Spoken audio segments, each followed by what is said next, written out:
Look at how pretty that is. Damn. Come on, can't you get the pretty clouds? We're heading back down to the doctor's office today.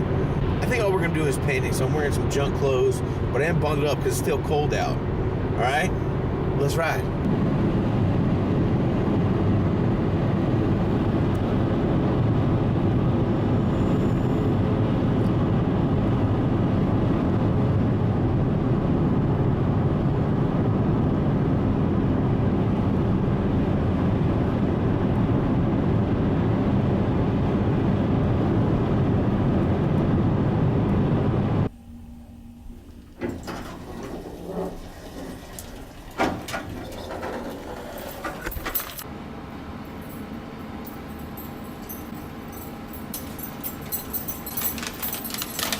When was the last time you saw a mailbox like this?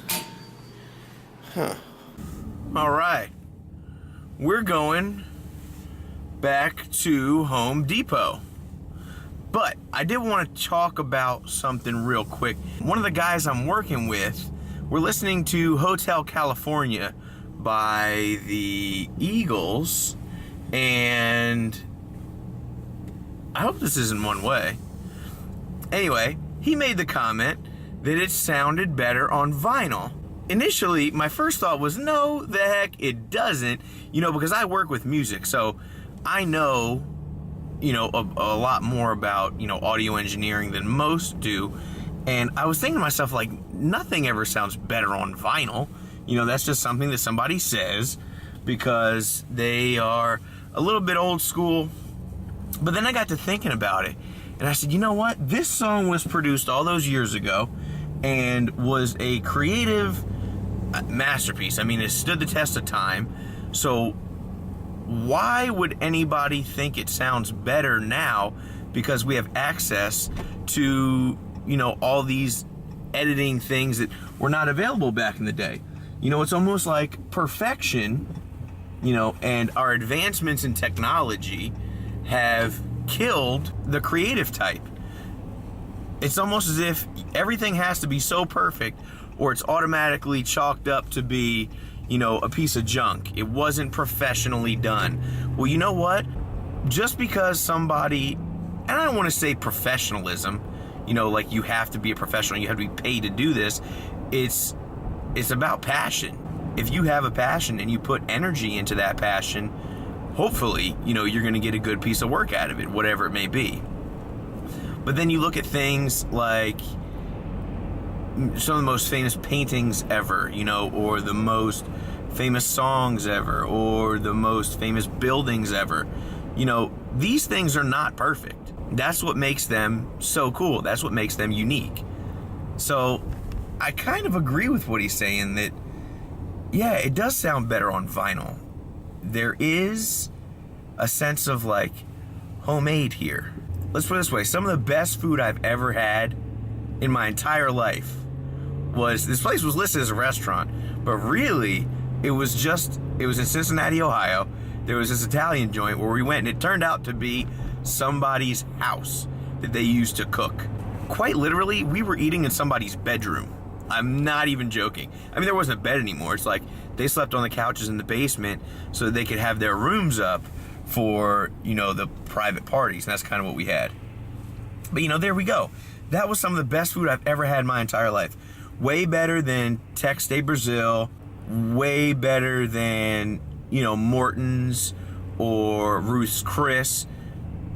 Way better than any of those places. Now, I never have eaten at a really, really fancy Italian joint, but I would kind of think that, this homemade is crafted. It's made with love.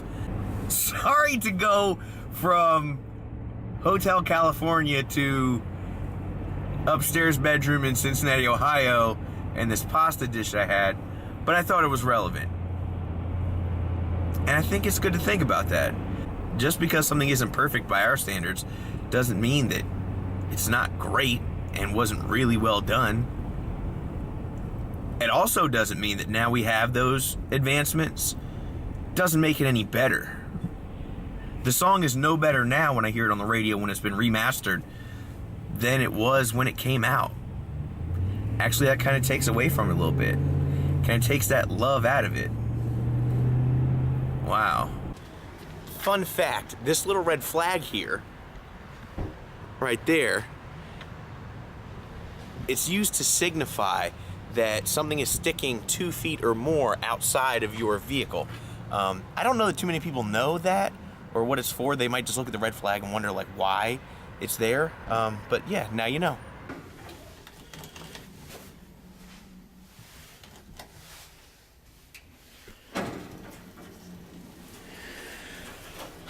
All right, we're back.